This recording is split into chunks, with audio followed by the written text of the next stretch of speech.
Hola, muy buenas noches. Bienvenidos a Televisión Los Palacios. Hace aproximadamente un mes, en el mes de octubre, el Ayuntamiento de nuestra localidad presentaba la imagen corporativa de los actos que se van a celebrar en nuestra localidad con motivo del 50 aniversario de la muerte del poeta y escritor palaciego Joaquín Romero Murube.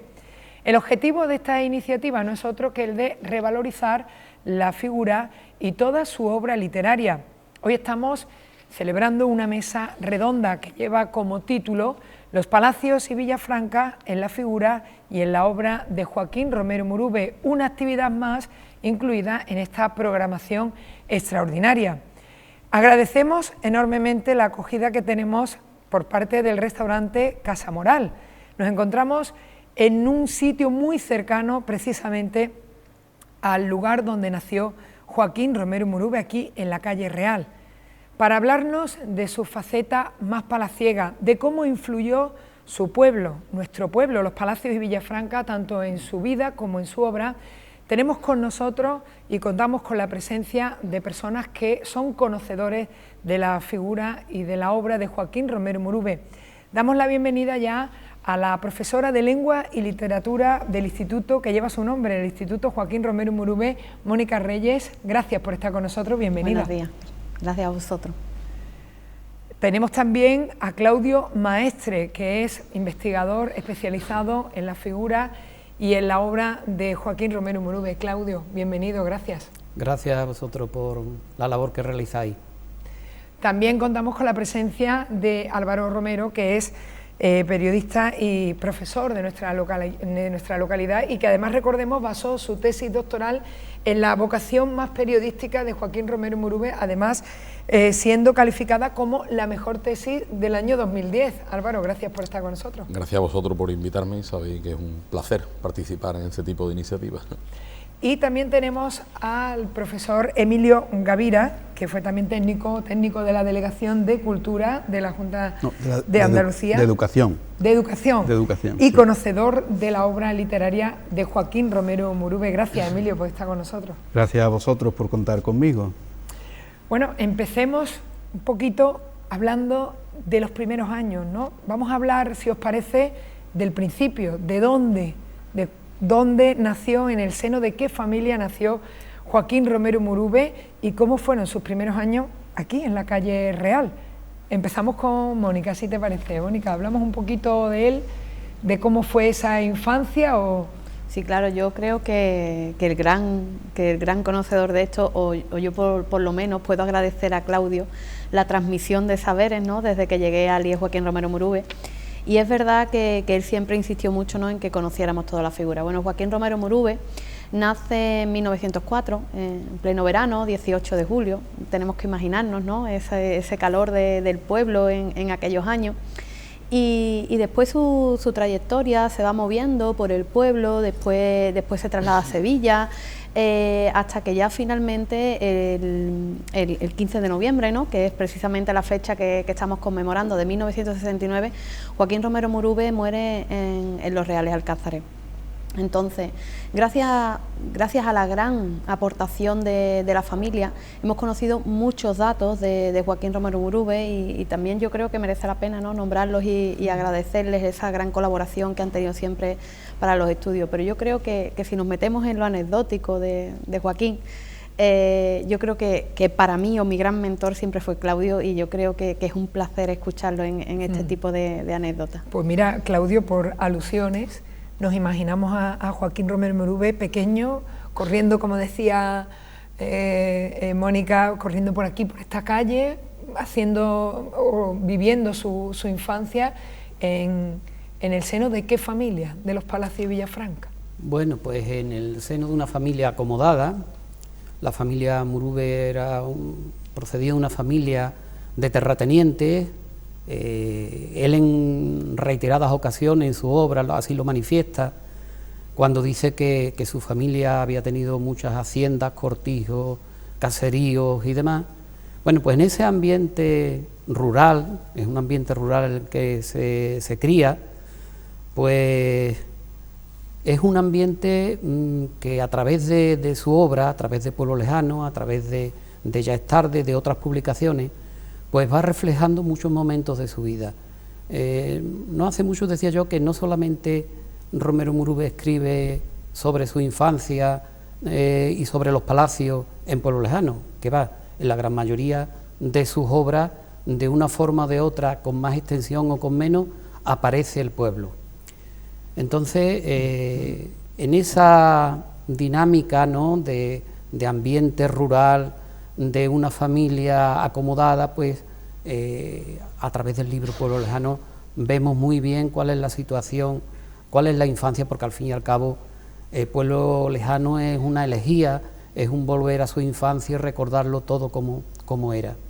Yo creo que quien quiera ver algo de la infancia solamente tiene que coger Pueblo Lejano y ahí tiene un buen marco donde ver a Romero Murube niño. ¿Estás de acuerdo, Álvaro?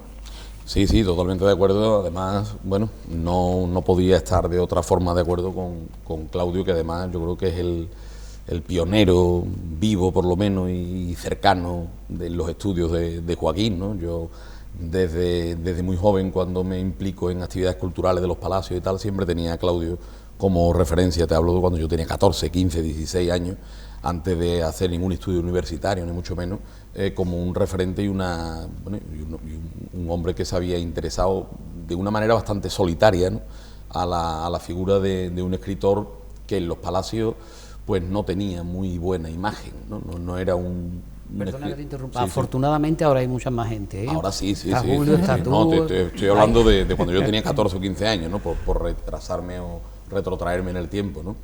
Y quiero decir con eso que sí, que claro que estoy de acuerdo, ¿no?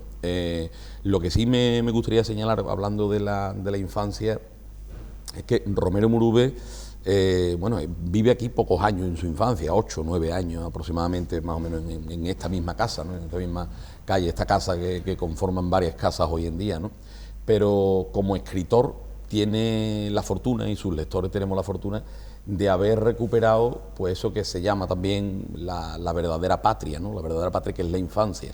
Haberlo recuperado y haberla transformado todos esos años, que son años reales, que son años, concretamente pues, de 1904 a 1911, 12 aproximadamente, haberlo recuperado literariamente, ¿no? De manera que la infancia de Joaquín, pues me imagino que sería como la infancia de cualquier niño palaciego, bien, porque era una familia acomodada, con lo cual, bueno, sería algo distinta de otros niños de la época, no sería pues el común de los niños en 1906, 1907, la vida que llevaba Joaquín, pero Joaquín hace con todo eso lo mejor que puede hacer un escritor, que es convertirlo luego a continuación, muchos años después, en literatura. Yo estoy de acuerdo cuando ha dicho Claudio que no solamente en Pueblo Lejano, evidentemente en Pueblo Lejano, más que una novela, lo digo porque hay mucha gente que no ha leído aún, y ahora con esta efeméride tendrá la posibilidad, ¿no?, y la oportunidad y el gusto de acercarse a Pueblo Lejano, pero más que una novela al uso o que un poema, porque también se habla mucho de prosa poética, bueno, el libro es complicado de encasillar en un género, porque ni es una novela, aunque algo de eso tiene, ni es un poema en prosa, aunque algo de eso tiene, evidentemente. Y en esa obra, en Pueblo Lejano, él configura ya más que un espacio, lo que configura, y en la línea que decía Claudio ahora mismo de una elegía, lo que configura es un tiempo irrecuperable, ¿no? Más que un espacio, esa lejanía, que no era tal, ¿no?, porque él vivía en Sevilla y el pueblo, en todo caso, literalmente entendiendo esa lejanía, pues estaba a 20 o 20 y tantos kilómetros de aquí, ¿no? Esa lejanía es más una lejanía temporal, ¿no?, una lejanía de una infancia que él, bueno, de alguna manera materializa en el pueblo que lo vio nacer. Uno nace donde lo nace, ¿no?, por casualidad. Él tuvo la casualidad de nacer aquí a las orillas de las marismas del Guadalquivir. Y a partir de Pueblo Lejano y de otros muchos artículos, precisamente ayer cuando estábamos estableciendo qué textos iban en las banderolas que se van a poner en el ayuntamiento o aquí en la Casa de la Cultura, se recuperaban textos que hablaran de los palacios y de su infancia, y uno de ellos era efectivamente casi el final de Pueblo Lejano, y otro era de un artículo periodístico de 1925 del Liberal, y también hablaba de su pueblo, con lo cual el pueblo lo va a tener como ese título que se llama Sevilla en los labios. También se puede decir que de alguna manera hizo los palacios en los labios, ¿no? Emilio, se pone de manifiesto, por tanto, la influencia, aunque fueran pocos años viviendo aquí, la influencia que tuvo los palacios Villafranca en su vida y en su obra, ¿no? Sí, esa influencia fue fundamental para Joaquín. El primer libro que él publicó fue La tristeza del conde Laurel, pero inmediatamente después, en el año 24, publica Sombra apasionada. Sombra apasionada es un libro misceláneo, es decir, que lo mismo mete prosa que verso, mete aforismos, es un libro muy variado, pero la prosa que tiene ya Joaquín en Sombra apasionada, la prosa poética que tiene ya en Sombra apasionada, apunta en esos años tan primeros, en el año 24, 29. Sombra apasionada fue en el 29. El 24 es prosario. El 24 es prosario. Bueno, pues en prosario, que es lo que yo quería decir, en prosario ya es como digamos, ahí está un poco incubando el pueblo lejano, en prosario. Y luego lo que decía de Sombra apasionada en el año 29, pues se confirma esa vocación de Joaquín, pues sobre todo tiene pasajes preciosos como El Pozo, que es una delicia de prosa poética, y ese libro, Sombra apasionada, lo dedicó Joaquín a otro escritor que yo admiro muchísimo, que es Gabriel Miró.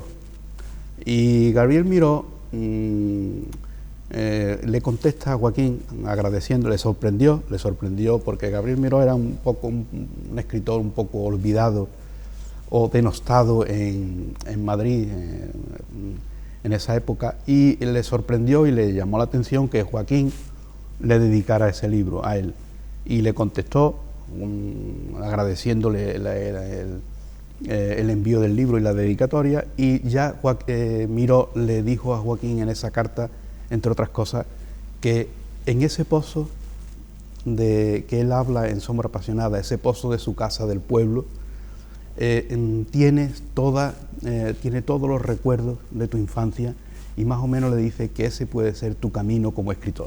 Por lo tanto, desde el principio Joaquín tiene ese pozo. Ya se lo había comentado Miguel Romero Martínez también. En las dos novelitas cortas, Tristeza del conde Laurel y Hermanita que Amapola, le prologa la Tristeza del hace conde Laurel. el prólogo, y ya dice que es una realidad de escritor, o sea que con 20 años no le está diciendo que es una promesa, está diciendo que ya es una realidad con lo que ha escrito. Es decir, con 20 años está en Sevilla, pero ese vínculo sigue volviendo al pueblo. Siempre, porque siempre, ¿no? ayer, por ejemplo, siempre vuelve aquí a los palacios. Comentaba con un compañero, ¿no?, con Rafael López, estábamos hablando de anécdota, ¿no?, un poco porque pasábamos, y dice, cuenta la leyenda, ¿no?, cómo se inspiró, cómo nace ese germen de Pueblo Lejano, que quizá es una obra que es verdad que se publica en el 1954, que ya es él muere en el 69, es decir, una edad bastante avanzada, de Joaquín Romero Murube. Esa vuelta, ¿no?, a la infancia que recuerda mucho a mí, por ejemplo, me recuerda, es muy machadiana, ¿no? Es muy machadiana, ¿no?, esos cristales, ¿no?, ese agua que salpica en los cristales, el famoso poema de Machado, ¿no?, que los retrotrae otra vez a Sevilla después de haber ido a Soria. Pues igual Murube, ¿no?, dice que cuenta la anécdota, la leyenda, ¿no?, que está en París, la gran plaza de París, en la Concordia, está en la plaza de la Concordia, y en aquel momento él viendo aquello, viendo aquella gran plaza, siente la nostalgia.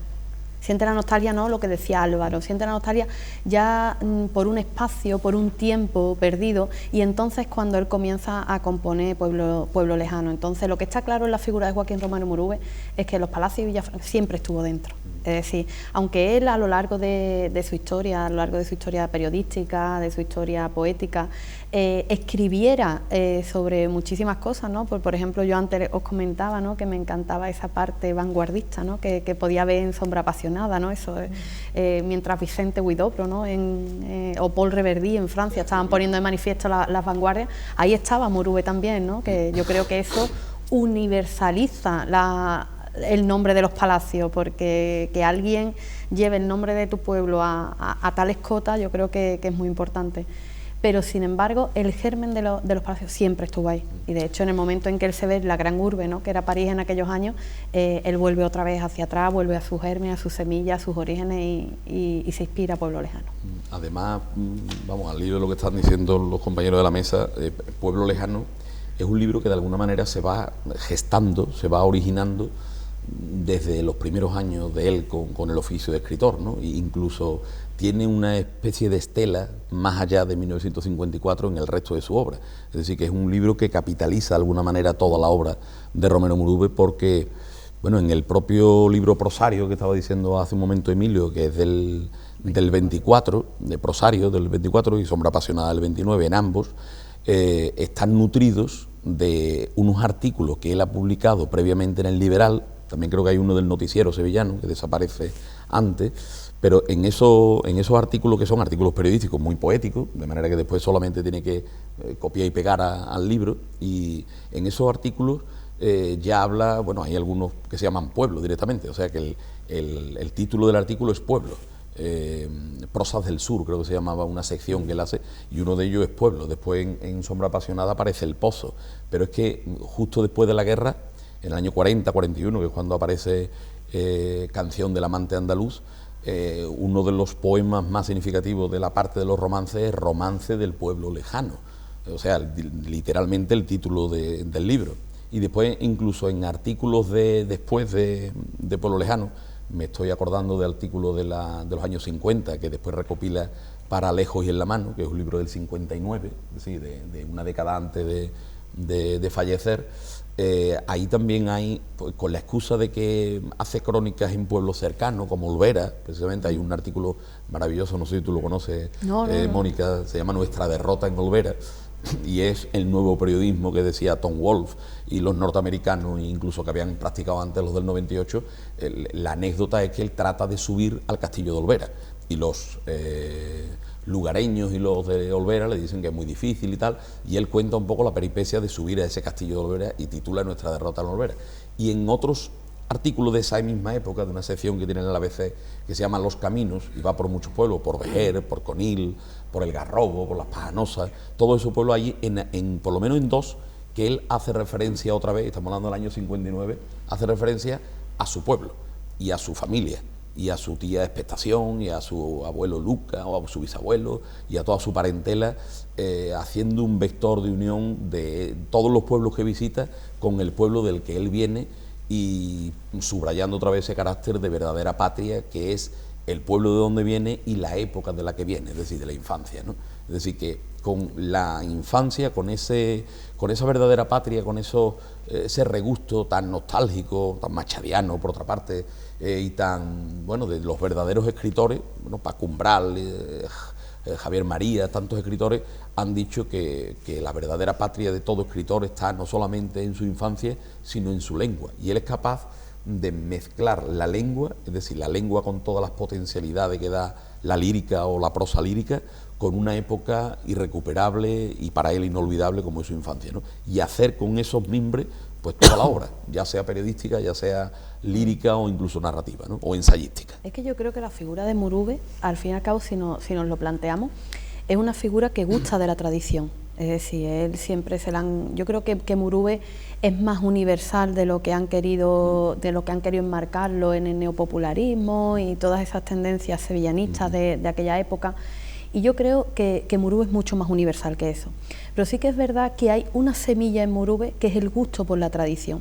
Y evidentemente, si tú tienes un gusto por la tradición y las raíces, tú no puedes olvidarte nunca de tu pueblo, de lo que eres o de dónde vienes. Allí echando un vistazo a varios apuntes que tenía sobre Murube, ¿no? Porque es verdad que aquí en este tipo de cosas las anécdotas al público pues les resultan agradables. Me resultó muy curioso la de Platerillo en los remedios, y yo creo que es eso, ¿no? Hay una foto, es un artículo, ¿no?, que él publica, ¿no?, que hay un pequeño burrillo que han encontrado y le hacen una foto con un libro, la verdad es que es bastante curioso, y detrás se ve todas las torres de los remedios que se están construyendo, no sé qué, y él hace, ¿no?, una especie de oda, porque realmente es a cómo están deturpando, ¿no?, la Sevilla, y yo creo que todo nace de esa misma gusto por la tradición, por las raíces. Entonces, aunque él hable de los remedios, estamos hablando de París, yo creo que ese germen está en Murube, y eso es lo que lo hace una y otra vez, ¿no? Ese eterno retorno a las raíces, y eso es lo que hace que toda su obra esté salpicada, ¿no? Está salpicada, o esté mejor salpicada, está basada realmente en ese sentido, sus artículos periodísticos, todo. Es que una figura muy polifacética, pero siempre con ese gusto, como decía Mónica, por la tradición y por sus orígenes, ¿no? Pero lo que voy a decir al hilo de lo que decía Mónica, que no es ni siquiera algo solo o exclusivo de Romero Murube, sino que está ese regusto por la combinación entre la tradición y por la vanguardia, o por lo nuevo, por lo moderno, en definitiva, y por lo universal, evidentemente, está en toda la generación a la que él pertenece, que es la generación del 27. Ese tacharlo, ¿no?, como de tradicionalista o de muy localista, muy sevillanito y tal, también se lo dicen a Lorca. Es decir, Lorca en un momento dado, sobre todo a partir de que él publica El romancero gitano, lo tacha un poco de poeta solo andaluz, de poeta localista, de poeta gitano, de muy del pueblo, etcétera. Romero Murube, en alguna de las citas o de los inicios de alguno de sus principales libros, y ahora de alguna manera él ya citaba Los cielos que perdimos, con esa anécdota, fijaros como de las torres que se están, o de los edificios que se están construyendo en Los Remedios, que es algo eminentemente local de Sevilla, hace pues una oda a un tiempo también perdido, cuando se veía pues el cielo, que con esos edificios, lo mismo que le pasa a Lorca cuando llega a Nueva York, no ve el cielo, es decir, esos cielos que perdimos están ahí, ¿no? Y entonces todo el afán de Romero Murube de conservar la tradición, y evidentemente en todos los libros que escribe, incluso en los poéticos, en los puramente líricos, y al mismo tiempo de potenciar la universalización de eso que es local, es lo que verdaderamente lo hace un escritor universal y válido en todas las latitudes y en todas las facetas, porque si no estaríamos hablando de un escritor local de 4 anécdotas de su pueblo, como en Utrera puede haber lo suyo, claro, en otra parte puede haber lo suyo, y no sería un escritor plenamente interesante. Es plenamente interesante porque no solo se queda en los palacios, sino que asume todo eso para trasladarlo a algo válido, ¿no? Al hilo de lo que dice Álvaro, que enlazaba con lo que comentaba Mónica, pues es fundamental, por ejemplo, el artículo que aparece, o cómo inauguran la revista Mediodía de Sevilla, que es una revista literaria que nace en el año 26 y que es el alma mater de la revista. Pues en la editorial, nuestras normas, ahí decanta esto que estamos hablando aquí, ¿no? El manifiesto. Y además con 22 años, pues pone en el candelero que Sevilla no tiene que ser, o la revista de Sevilla, la revista literaria esta, no tiene por qué ser algo localista, todo lo contrario, que van más allá, y que tiene que ser una revista universal, y donde quepan todas las tendencias y todos los justos. Así que, y después Memoriales y Divagaciones, cuando él dice: queremos a Sevilla en las universidades europeas, claro, en Finlandia, en Noruega, o sea, que lo dice directamente, no una Sevilla mirándose el ombligo. Lo mismo que López Estrada, en el prólogo de Los cielos que perdimos, creo que es, habla de que determinadas obras de Romero Murube son universales, y él precisamente el prólogo lo hace desde Ohio, ¿no?, en América.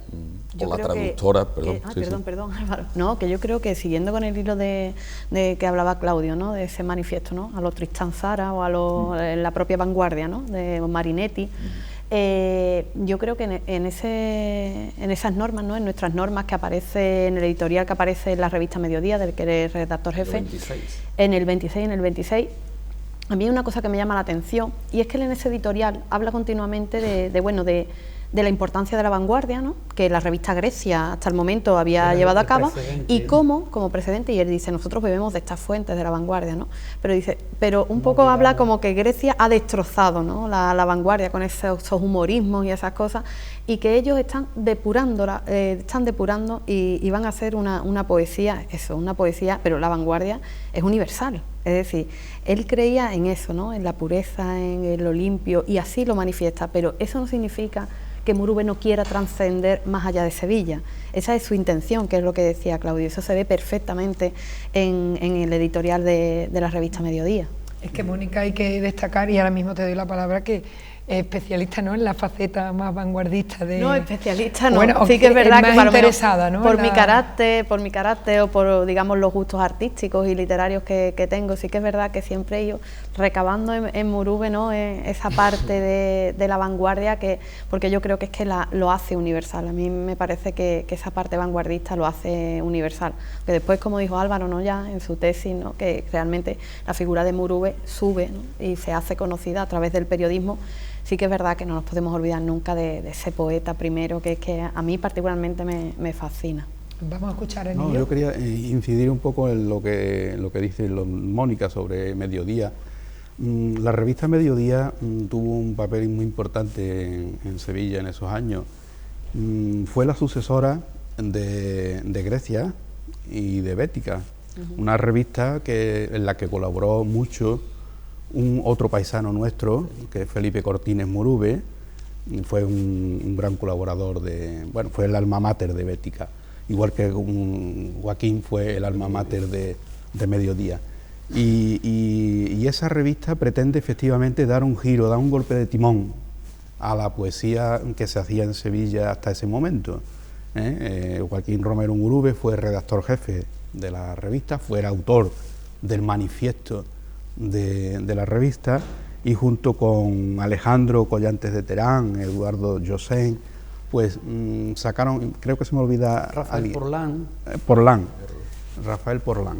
Pues sacaron adelante esa revista con no pocos esfuerzos, prácticamente sin recursos económicos. Había un tal señor Arceniaga por ahí. Es una anécdota también, como decía Mónica. El señor Arceniaga fue una creación, una ilusión de Alejandrito Collantes de Terán. Y este señor Arceniaga era el que siempre el que respondía cuando había algún apuro económico. Llegaban, Alejandro Collantes era el tesorero de la revista, el administrador, y cuando llegaba alguien a cobrar, pues hacía falta pagar el papel, la imprenta, no sé qué, pues Alejandro siempre remitía al que venía a cobrar al señor Arceniaga. Así siempre estaba de viaje, lógicamente, estaba en Madrid, estaba en no sé dónde y tal. O el que decidía si entraba. O también el señor Arceniaga decidía si un artículo entraba o no. Es que, decía Alejandro, no sabemos si se va a publicar porque el señor Arceniaga. Total, que un día, pues alguien más listo que Alejandro mandó a un chavalote a cobrar algo y ya con el encargo de que le dijera a Alejandro de que sí, el señor Arceniaga le acababa de mandar de no sé dónde, el casino mercantil, de donde fuera, le mandaba para que le pagara. Y claro, no tuvo más remedio Alejandro que tirar de su cartera y pagarle al pobre chaval, ¿no? Quiero decir con esto que la revista Mediodía pues la sacaron adelante con no poco esfuerzo y en ella colaboraron pues las mejores plumas de aquel momento, desde Cernuda hasta Juan Ramón Jiménez. Por cierto, con Cernuda también tuvo Joaquín algún rifirrafe, ¿no? Pues Cernuda era un personaje muy especial, muy celoso de su poesía y tal, y no se llevó muy bien con Joaquín, aunque después Joaquín, cuando murió Cernuda en el año 63, fue el único que le dedicó un artículo en la prensa sevillana a Cernuda. A pesar de todos los desdenes y desprecios que Cernuda le había hecho a lo largo de... Cernuda era especial. Eso era la norma general en Cernuda. Que hubiera, todo el mundo, ¿no? Hubiera otro con Juan Ramón en Sevilla importante, otro especial, que no se había ido de Sevilla, porque él sí se fue. Y como se fue Machado, se fueron otros muchos. Pero Joaquín se quedó en Sevilla y escribía bien. Y eso a Cernuda pues no le venía al hilo de lo que está diciendo Emilio de Cernuda, que es verdad que él escribe ese artículo de responso difícil por un poeta sevillano, es verdad que desde la valentía y desde no pagarle de alguna manera con la misma moneda, ¿no? En el año 63, cuando Cernuda muere en la casa de Concha Méndez, ¿no? Que había sido, por cierto, la mujer pues se habían separado, de Altolaguirre, de Manuel Altolaguirre, en México. Pero es que incluso en los orígenes, es decir, cuando Cernuda publica Perfil del Aire, creo que es el año 26 o 27, en aquellos primeros años de los años 20, en plenas vanguardias, el libro no es muy bien recibido por la crítica, incluso por otros compañeros del 27 y tal, y en uno de los sesgos que publica Joaquín en esta época, pone en su sitio al libro de este compañero que saca el primer libro y que está de alguna manera ya deprimido por la mala acogida o por no la buena acogida que él esperaba de Perfil del Aire, con lo cual no solamente habla bien de Cernuda al principio, en el origen, cuando Cernuda tiene pues 23 o 24 años cuando publica su primer libro, sino cuando muere fuera de nuestra patria, ¿no? Un poeta que no ha mencionado Sevilla y sin embargo dice, en su prosa está toda Sevilla. Y esos sesgos a lo que yo estaba haciendo referencia realmente son, bueno, es la vanguardia del momento, porque eso entronca con un escritor de una generación anterior, bueno, de Blas Infante y de los que escribían en Grecia, en Bética y tal, que es Ramón Gómez de la Serna, que había inventado, parece que había inventado aquello de la greguería, que era como una especie de metáfora con cierta gracia, pero que se extiende por otros muchos escritores con nombres distintos, ¿no? Hay Bergamín, José Bergamín, hacen los aforismos, que después el mismo Murube en Sombra... Y hace sus sesgos, eso es lo que estoy diciendo. El Murube en Sombra Apasionada, lo mismo, ¿no? Se puede ver perfectamente esa mezcla también, bueno, entre Eugenio II, ¿no? Eso que cabalga entre la greguería de Gómez de la Serna y... Todas esas frases que son ingeniosas las va publicando en artículos de periódico, y luego las incluye donde puede, concretamente en Sombra Apasionada, ¿no? Hay el tipo de estos sesgos, para que la gente se haga una idea, cuando dice lo de las macetas son bombones de campo. ¿no? Sí, cuando la Giralda necesita dar un mensaje, envía una paloma blanca, ¿no? Está ahí a medio camino entre Eugenio II. En el Diego Llorente le destacaba a los niños para que conocieran un poco la figura de Romero Murube. Digo, pues hay como una triple faceta, ¿no? Está el escritor, el literato por una parte, por otra parte tenemos el profesional, el que está en el Centro de Estudios Andaluces como secretario junto con Jorge Guillén, el Centro de Estudios Andaluces que lo había creado Blas Infante, está en el Alcázar como director, está en el Patrimonio Artístico Nacional, o sea, una faceta laboral muy rica, y por otra parte está la calidad humana. Y me acordaba cuando tú decías lo de el poco rencor que le guarda a Luis Cernuda después de los desprecios que le había hecho, pero bueno, ya decía que era lo normal en Cernuda, porque se lo hace a su mismo maestro, a Juan Ramón, y se lo hace a el libro este que se hizo en el centenario de la muerte de Cernuda, pues a lo largo de ese que hizo Jacobo, pues lo vemos que con todas las personas, incluso con los que lo acogieron allí en México, la misma familia, era muy agrio, ¿no?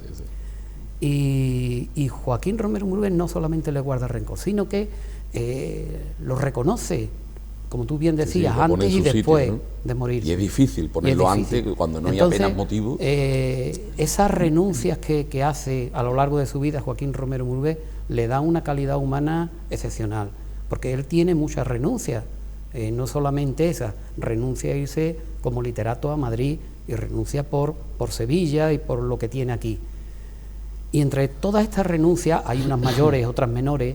Ayer comentaba, no me acuerdo quién era, comentando con alguien la renuncia a no querer perjudicar a la Hermandad de la Soledad, cuando él estaba siendo conciliario y siendo de los que estaban en la cúspide de la Hermandad. Hay un momento en que decide retirarse para no hacerle daño a la Hermandad. Había un conflicto ahí entre, me parece que era Álvaro Pastor el que lo comentaba en el documental, ¿no?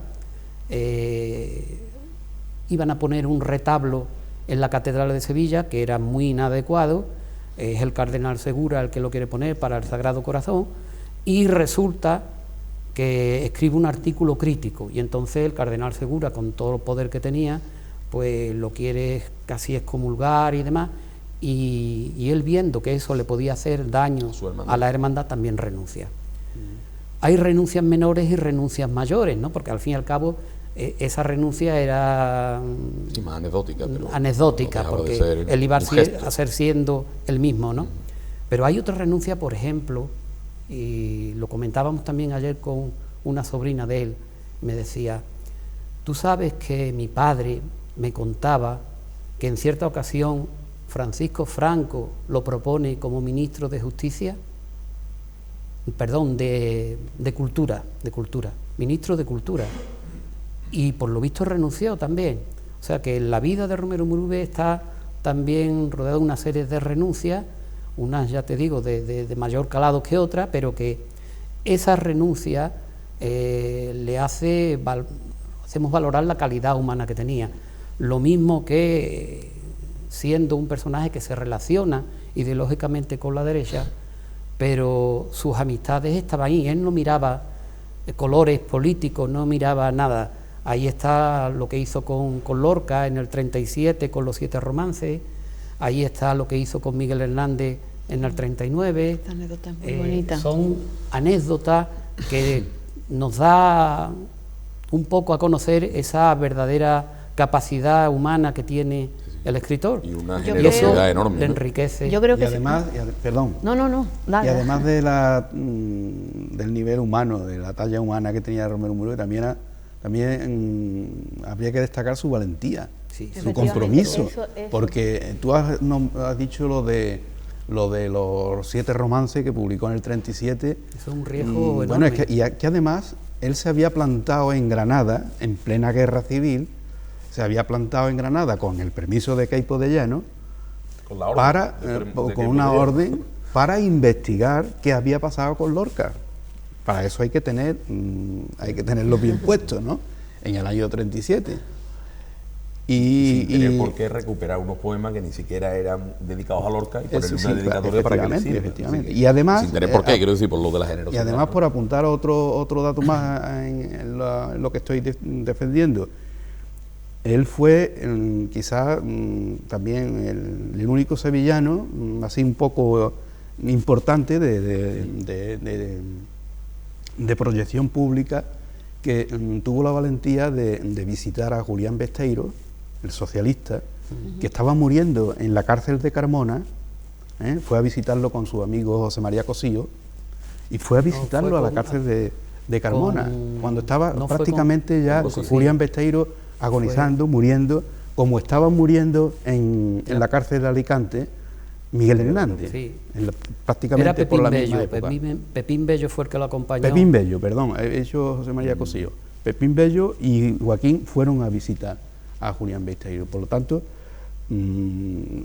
cuando alguien por ahí salta diciendo que Joaquín Romero Murube era de derechas y que tal, y que vistió la camisa de Falange y que no sé qué, no sé cuánto, bueno, pero también tuvo esa otra faceta. Pero y yo eso creo que lo que está hay que claro Romero Murube, yo creo que Joaquín Romero Murube, esa humanidad, ¿no?, de la que habla Claudio, ¿no?, la anécdota de Miguel Hernández, yo la conozco de él, siempre digo que eres mi mentor, y es una anécdota preciosa que quizás no quepa ahora aquí, pero sí que merece la pena conocer. Yo creo que Joaquín Romero Murube, ante todo, es íntegro. Es decir, él tiene muy claro y no se deja, no es una cuestión de aires políticos, no es una cuestión de dónde sople el viento, de quién esté en el gobierno, es una persona íntegra y es íntegro a todos los niveles, porque realmente lo que ocurre con el, bueno, Álvaro lo sabe, vamos, mejor que todos nosotros, ¿no?, lo que ocurre con el Palacio de los Sánchez Dal. A él le costó su puesto en ABC, es decir, que no le importa. Y no le importó, no es decir, porque pocas personas a día de hoy podemos decir en el periodismo, ¿no?, actual o quizás, ¿no? Otra renuncia más. Claro, que se inmolara, ¿no?, porque es que se inmoló por un ideal, ¿no? Cuando todo el Corte Inglés y todo y después cuando cambia de director no le importa volver. Es decir, claro, no. Rencor, Él es íntegro. Me piden perdón, hay un director nuevo, una directiva, en el último año prácticamente de su vida, vuelve. Claro, pero él tiene claro que derrumbar o demoler el Palacio de los Sánchez Dal, independientemente de la línea periodística que llevara ABC, y él no, él íntegro, lo que decía, renunció, es decir, esto es lo que yo creo, y publicó aquel artículo que realmente le cuesta su puesto en ABC, ¿no? Y al final tiene que irse. Romero Murube es íntegro. Tiene una mirada de gran angular y además cenital, es decir, por encima de la época que le toca vivir. Por eso es un incomprendido durante su vida y después de su vida. Es decir, porque él en todo lo que hace y esa generosidad o esa mezcla de generosidad y valentía, decía Emilio también, está demostrando que ve más allá de lo que sus contemporáneos están viendo en ese momento, y que ve más allá de sus propios intereses y de su propio anecdotario personal o de sus propias circunstancias, porque en todo lo que hace, lo que dice y cómo se comporta, demuestra que está profetizando cosas, está preocupado por el futuro, está preocupado por la calidad de vida o el modus, el modo de vida de los sevillanos del futuro.